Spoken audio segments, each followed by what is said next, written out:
সেৱা দলৰ সভাত বাংলাদেশৰ ৰাষ্ট্ৰীয় সংগীতেৰে সভা কৰা বুলি কৈছে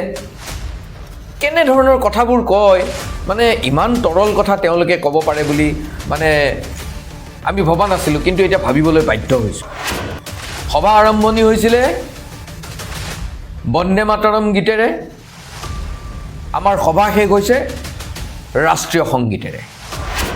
হিন্দু বেংগলী ব্যক্তি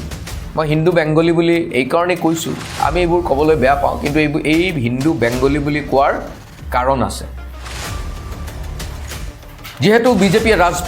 মানে জাত পাত জাতি ধৰ্ম অসমীয়া বেংগলী এইবিলাক ৰাজনীতি কৰি থাকে সেইকাৰণে এই কথাটো মই কৈছোঁ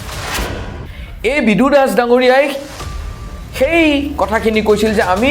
সেই ব্ৰিটিছৰ বিৰুদ্ধে কবিগুৰু ৰবীন্দ্ৰনাথ টেগোৰৰ সেই গানেৰে আমি ব্ৰিটিছৰ বিৰুদ্ধে আমি হিন্দু বেংগলী মানুহসকলে সেই সময়ত ব্ৰিটিছৰ বিৰুদ্ধে স্বাধীনতা সংগ্ৰামত আমি অৱতীৰ্ণ হৈছিলোঁ সকলোৱে একগোট হৈছিলোঁ আৰু তেতিয়া তেখেতে আমাৰ সোণাৰ বাংলা আমি তোমাকে ভালোবাসি এই শব্দটি খালি তেখেতে কৈছে কৈ বাকীখিনি তেওঁ স্বাধীনতা আন্দোলনৰ বিষয়বস্তুৰ ওপৰত তেওঁ অকণমান কৈছে গতিকে এই বিজেপিৰ দলৰ IT চেলে হোৱাটছআপ ইউনিভাৰ্চিটিত এই গোটেই কথাখিনিক নেৰেটিভটো এটা বেলেগ দিশলৈ নিবলৈ আহিছে কবিগুৰু ৰবীন্দ্ৰনাথ টেগোৰৰ এটা পংক্তি কবিতা গালে মিয়া বাংলাদেশী হৈ যায় নেকি বৰ্ধিত কাৰ্যনিৰ্বাহক সভা সেৱা দলৰ মই নিজে উপস্থিত আছোঁ তাত আৰু তেওঁলোকে নিউজ চেনেলবিলাকত যিটো বজাই আছে আৰু কৰিমগঞ্জৰো এজন মন্ত্ৰী এজন নতুনকৈ যোৱা বিজেপি আদৰ্শবিহীন বিজেপি তেওঁলোকে কিছুমান আধা শুনা কথা অৰ্ধ সত্য মিছা কথা কিছুমান টিভি মিডিয়াত কোৱা শুনি আছোঁ জুবিন গাৰ্গৰ হত্যা সোনকালে ন্যায় দিয়ক সকলো ৰাইজে সেইটোৰ চিন্তা কৰি আছে আৰু সেই ন্যায়টো লাগে বুলি পেলাই সকলোৱে চৰকাৰখনক দাবী জনাই আছে এই সময়খিনিত এতিয়া বিভিন্ন ধৰণৰ কথা বতৰাবিলাক কেনেকৈ এওঁলোকে ইছ্যু ডাইভাৰ্ট কৰিব পাৰে কিছুমান মিছা কথা কৈ পেলাই কি ধৰণে পৰিৱেশটোক এটা বেলেগ দিশলৈ নিব পাৰি তেওঁলোকৰ ফেভাৰত ৰাজনৈতিক বিজেপিৰ ৰাজনৈতিক সুস্থিৰতা কেনেকৈ আনিব পাৰিবি তাৰ কাৰণে চেষ্টা কৰি থকা দেখা গৈছে বিদু দাস ডাঙৰীয়াই সেই যিখিনি কৈছে তাৰ আগত নাই তাৰ পিছতো নাই অকল সেইখিনিয়ে ভিডিঅ'টো বজাই আছে বাংলাদেশ স্বাধীন হোৱাৰ পিছত তেওঁলোকৰ যিটো ৰাষ্ট্ৰীয় সংগীত সেই ৰাষ্ট্ৰীয় সংগীতটো হ'ল 3 মিনিট 23 ছেকেণ্ডৰ 3 মিনিট 23 ছেকেণ্ডৰ গানটো আধা ছেকেণ্ডত কোনোবাই গাব পাৰে নেকি ইয়াতে কবিগুৰু ৰবীন্দ্ৰনাথ টেগোৰৰ গান গাই কোনো বাংলাদেশৰ গান কবিগুৰুৱে লিখা নাছিলে কবিগুৰুৱে সামগ্ৰিকভাৱে গোটেই ভাৰতবৰ্ষৰ কাৰণে তেতিয়া সেই ভাৰতবৰ্ষ ডাঙৰ ভাৰতবৰ্ষখনৰ কাৰণে লিখিছিলে মুখ্যমন্ত্ৰীজনে কেতিয়াবা অসম গণ পৰিষদ দলৰ অফিচটো বিবাহ ভৱন হ'ব বুলি কৈছিলে মুখ্যমন্ত্ৰী মহোদয়ে নৰেন্দ্ৰ মোদীক কেতিয়াবা ৰিক্সাৱালা ঠেলাৱালাই চৰিয়াব বুলি কৈছিলে মুখ্যমন্ত্ৰী মহোদয়ে গুজৰাটৰ পানীৰ পাইপেৰে মুছলমানৰ তেজ বয় বুলি কৈছিলে গৌৰৱ গগৈ ডাঙৰীয়াৰ SITৰ সম্পৰ্কত কি হ'ল অসমৰ ৰাইজেতো একো আজিলৈ সুদুত্তৰ নাপালে আচৰিত হৈছোঁ যোৱাকালি ৰীতা চৌধুৰী বাইদেউ অতি সন্মানৰ সাহিত্যিক বাইদেউকো SITলৈ মাতি আনিছে বাইদেউক বাৰু SITলৈ কিয় মাতিব লাগে কওকচোন মই শুনিবলৈ পাইছোঁ তেওঁলোকো কটনত বাইদেউ প্ৰফেচৰ আছিলে শিক্ষক গুৰু এগৰাকীয়ে কিছু কথা ছাত্ৰক ক'ব পাৰে তো সেইটো কথাটো বেয়া পাই পেলাই SITত মাতিব লাগে নেকি প্ৰথম কথা হ'ল যিটো প্ৰচাৰ চলিছে কালি 2 বজাৰ পিছত যোগাত্মক প্ৰচাৰটো বৰাক ভেলীৰ মই যাত্ৰাত যেতিয়া আছিলোঁ তাত যোগাত্মক কথা বহুতবিলাক আছিলে কাছাৰত হাইলাকান্দিত আৰু কৰিমগঞ্জত আমাৰ সেৱা দলৰ বৰ্ধিত কাৰ্যনিৰ্বাহক সভা হৈছে আৰু সেই সভাবিলাকত বহু নতুন প্ৰজন্মৰ ল'ৰা ছোৱালী আহি সেই সভাবিলাকত উপস্থিত হৈছিল আৰু আমাৰ পৰা আদৰ্শ কংগ্ৰেছৰ আদৰ্শৰে কেনেকৈ দেশখনৰ হৈ কাম কৰিব পাৰি সেই কথাবিলাক শিকিবলৈ বুজিবলৈ বহুত আহিছে আৰু এনেকুৱা ধৰণৰ বহু ইতিবাচক কথা আছে সেইবিলাক কিন্তু বাতৰিৰ শিৰোনামাত অহা নাই আজি দুখৰ বিষয় অসমত বৰ্তমানৰ সময়ত প্ৰত্যেকজন অসমীয়াৰ অন্তৰত প্ৰতিজন অসম মাতৃৰ সন্তান সকলো জাতি জনগোষ্ঠী সকলো মানুহে এটা কথাই সকলোৰে মনত লাগি আছে বিচাৰি আছে যে জুবিন গাৰ্গৰ ন্যায় ক্ষিপ্ৰতৰ কৰক চৰকাৰখনে আৰু এই যে জুবিন গাৰ্গৰ হত্যা সোনকালে ন্যায় দিয়ক সকলো ৰাইজে সেইটোৰ চিন্তা কৰি আছে আৰু সেই ন্যায়টো লাগে বুলি পেলাই সকলোৱে চৰকাৰখনক দাবী জনাই আছে এই সময়খিনিত এতিয়া বিভিন্ন ধৰণৰ কথা বতৰাবিলাক কেনেকৈ এওঁলোকে ইছ্যু ডাইভাৰ্ট কৰিব পালে কিছুমান মিছা কথা কৈ পেলাই কি ধৰণে পৰিৱেশটোক এটা বেলেগ দিশলৈ নিব পাৰি তেওঁলোকৰ ফেভাৰত ৰাজনৈতিক বিজেপিৰ ৰাজনৈতিক সুস্থিৰতা কেনেকৈ আনিব পাৰিবি তাৰ কাৰণে চেষ্টা কৰি থকা দেখা গৈছে এতিয়া মই আহোঁ কৰিমগঞ্জ জিলাৰ যিখন বৰ্ধিত কাৰ্যনিৰ্বাহক সভা সেৱা দলৰ মই নিজে উপস্থিত আছোঁ তাত আৰু তেওঁলোকে নিউজ চেনেলবিলাকত যিটো বজাই আছে আৰু কৰিমগঞ্জৰো এজন মন্ত্ৰী এজন নতুনকৈ যোৱা বিজেপি আদৰ্শবিহীন বিজেপি তেওঁলোকে কিছুমান আধা শুনা কথা অৰ্ধ সত্য মিছা কথা কিছুমান টিভি মিডিয়াত কোৱা শুনি আছোঁ আচৰিত হৈছোঁ তেওঁলোকে সঁচা কথানো নজনাকৈ কেনেকৈ এনেকৈ ক'ব পাৰে সেৱা দলৰ সভাত বাংলাদেশৰ ৰাষ্ট্ৰীয় সংগীতেৰে সভা কৰা বুলি কৈছে কেনেধৰণৰ কথাবোৰ কয় মানে ইমান তৰল কথা তেওঁলোকে ক'ব পাৰে বুলি মানে আমি ভবা নাছিলোঁ কিন্তু এতিয়া ভাবিবলৈ বাধ্য হৈছোঁ সভা আৰম্ভণি হৈছিলে বন্দে মাতৰম গীতেৰে আমাৰ সভা শেষ হৈছে ৰাষ্ট্ৰীয় সংগীতেৰে আৰু এই সভা চলি থকাৰ মাজত আমাৰ এজন অতি পুৰণি সেৱা দলৰ কৰ্মী বৃদ্ধ ব্যক্তি প্ৰায় 82 বছৰ হৈছে সেই সভাখনত তেখেত উপস্থিত আছিল আৰু এজন সেৱা দলৰ কৰ্মী হিচাপে তেখেতে গৰ্বিত আৰু মই তেখেতক সেইখন সভাত গামোচাৰে আদৰণি জনাইছিলোঁ কাৰণ ইমান জ্যেষ্ঠ ব্যক্তি সেইসকল ব্যক্তিৰ পৰা পুৰণি ব্যক্তি তেওঁৰ নামটো হৈছে বিদু দাস হিন্দু বেংগলী ব্যক্তি মই হিন্দু বেংগলী বুলি এইকাৰণে কৈছোঁ আমি এইবোৰ ক'বলৈ বেয়া পাওঁ কিন্তু এই হিন্দু বেংগলী বুলি কোৱাৰ কাৰণ আছে যেহেতু বিজেপিয়ে মানে জাত পাত জাতি ধৰ্ম অসমীয়া বেংগলী এইবিলাক ৰাজনীতি কৰি থাকে সেইকাৰণে এই কথাটো মই কৈছোঁ তো বিদু দাস ডাঙৰীয়া যেতিয়া আমি সন্মান যাচিলোঁ তেখেত যথেষ্ট আৱেগিক হৈছিলে এজন জ্যেষ্ঠ বয়সীয়া ব্যক্তি আৱেগিক হৈছিলে আৰু তেখেতক মনৰ কথা ক'বৰ কাৰণে 2 মিনিটৰ কাৰণে মাইক্ৰফোনটো তেখেতৰ হাতত দিয়া গৈছিল আৰু মাইক্ৰফোনটো দিওঁতে তেওঁ কৈছিলে যে বঙালী মানুহসকলে গৰ্ব কৰে তেওঁলোকৰ জাতিটোৰ স্বাভিমান আছে তেওঁলোকৰ ভাষালৈ তেওঁলোকে গৰ্ব কৰে আৰু স্বাধীনতা আন্দোলনৰ সময়ত কবিগুৰু ৰবীন্দ্ৰনাথ টেগোৰৰ এটা গান যিটো গান নোবেল বঁটা বিজয়ী কবিগুৰু ৰবীন্দ্ৰনাথ টেগোৰৰ গীতাঞ্জলি বুলি পুথিখনত লিখা আছে সেই গীতাঞ্জলি পুথিখন হিন্দু বেংগলী মানুহৰ কাৰণে সেইখন কোৰাণ বাইবেল গীতাৰ নিচিনাকৈ তেওঁলোকে ভাবে আৰু আমি সমগ্ৰ ভাৰতবাসীয়ে কবিগুৰু ৰবীন্দ্ৰনাথ টেগোৰৰ গীত শুনি বা সেইটোক আমি সকলোৱে সন্মান কৰোঁ যি ধৰণে ইন্দিৰা গান্ধীয়ে একেবাৰে বেয়া অৱস্থাত কবিগুৰু ৰবীন্দ্ৰনাথ টেগোৰৰ যদি তোৰ দাগ শুনে কেউ না আছে তবে একলা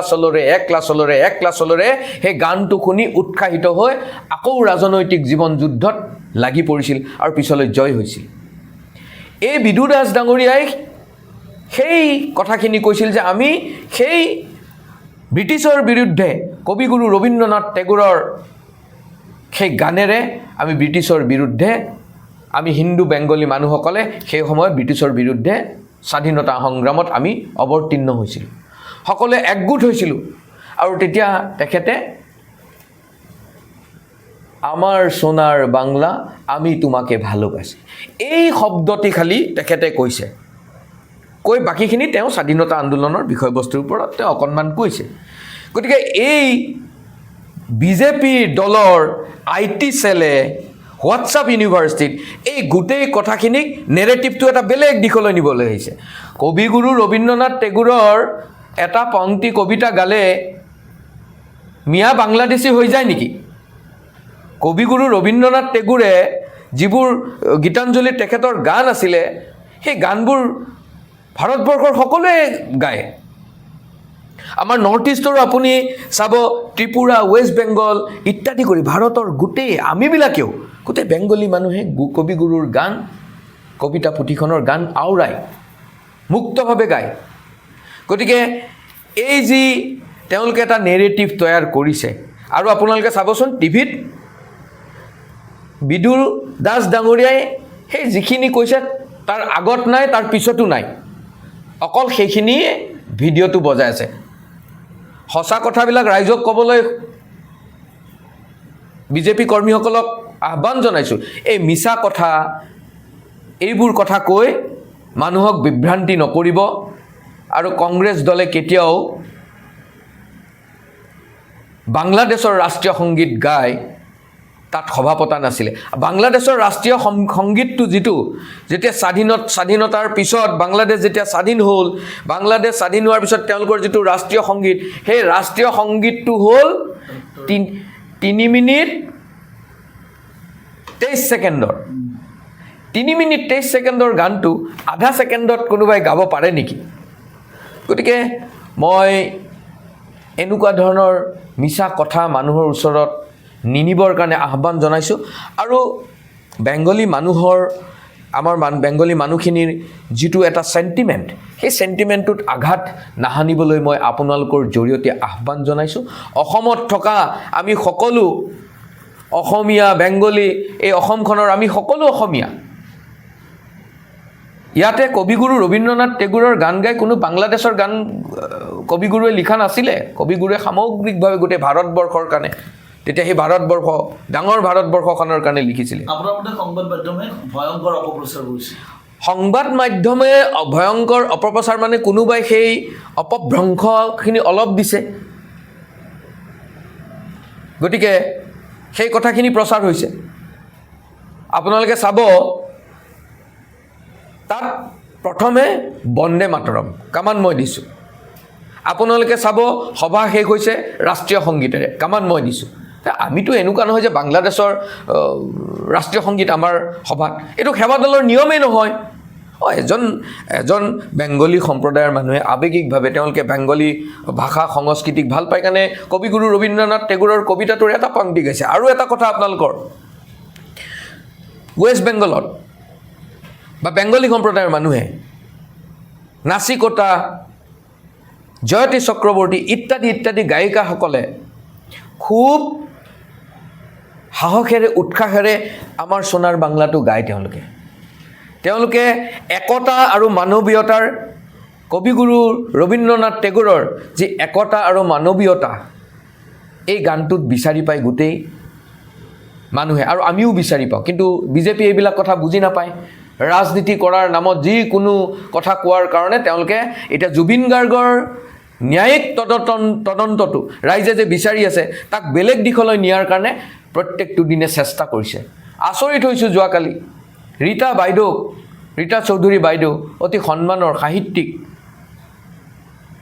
বাইদেউকো SIT-লৈ মাতি আনিছে বাইদেউক বাৰু SIT-লৈ কিয় মাতিব লাগে কওকচোন এটা আচৰিত কথা নহয় জানো বাইদেউ জুবিন গাৰ্গ ডাঙৰীয়াৰ শেষৰ আগে আগে এটা ইণ্টাৰভিউ লৈছিল তেখেতৰ পডকাষ্টত আৰু জুবিন অনুৰাগী সৰু সৰু ল'ৰাবিলাকৰ কাৰণে চৰকাৰখনৰ ভালৰ কাৰণে কিছু কথা কৈছিলে বা চৰকাৰক সমালোচনা কৰা নাছিলে বাইদেৱে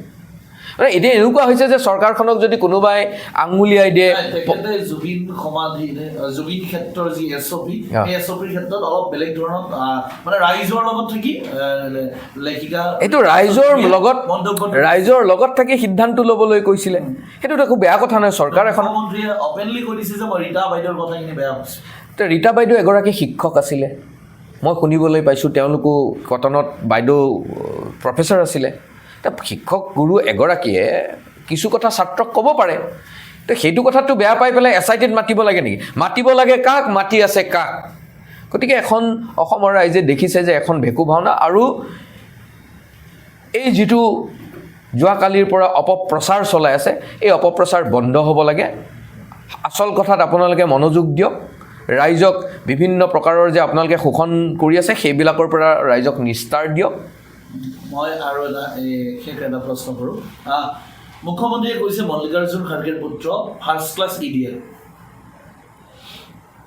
মুখ্যমন্ত্ৰীজনে কেতিয়াবা অসম গণ পৰিষদ দলৰ অফিচটো বিবাহ ভৱন হ'ব বুলি কৈছিলে অসমৰ ৰাইজে এইবোৰ শুনিছে দেখিছে মুখ্যমন্ত্ৰী মহোদয়ে নৰেন্দ্ৰ মোদীক কেতিয়াবা ৰিক্সাৱালা ঠেলাৱালাই চৰিয়াব বুলি কৈছিলে মুখ্যমন্ত্ৰী মহোদয়ে গুজৰাটৰ পানীৰ পাইপেৰে মুছলমানৰ তেজ বয় বুলি কৈছিলে এনেকুৱা বহুত কথা মুখ্যমন্ত্ৰী ডাঙৰীয়াই কৈ থকাটো আমাৰ অসমৰ ৰাইজে আমি সকলোৱে প্ৰত্যক্ষ কৰি আছোঁ গতিকে তেখেতে কি কৈছে এইটো অসমৰ ৰাইজে বিবেচনা কৰিব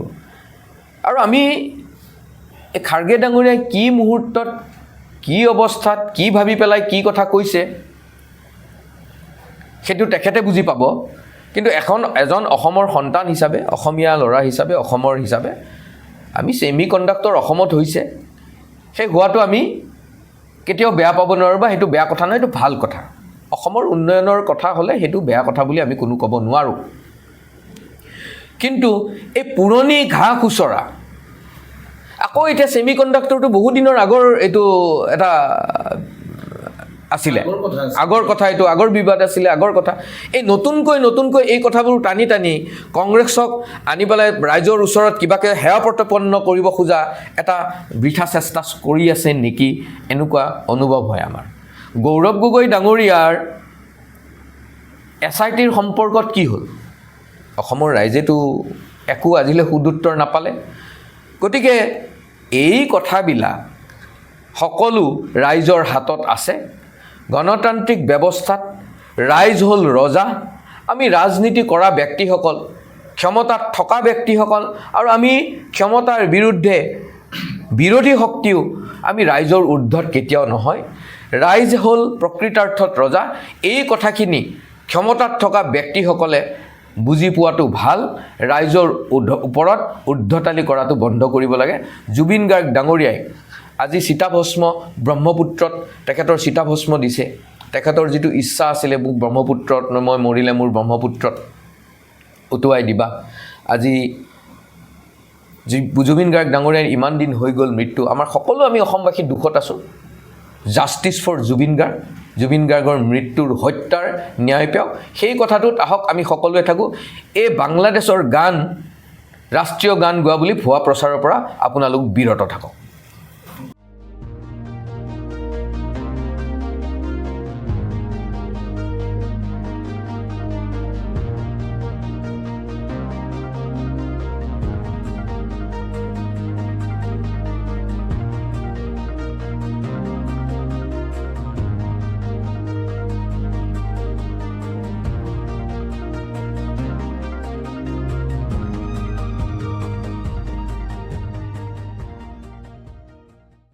Stay informed, stay ahead. News NE 365.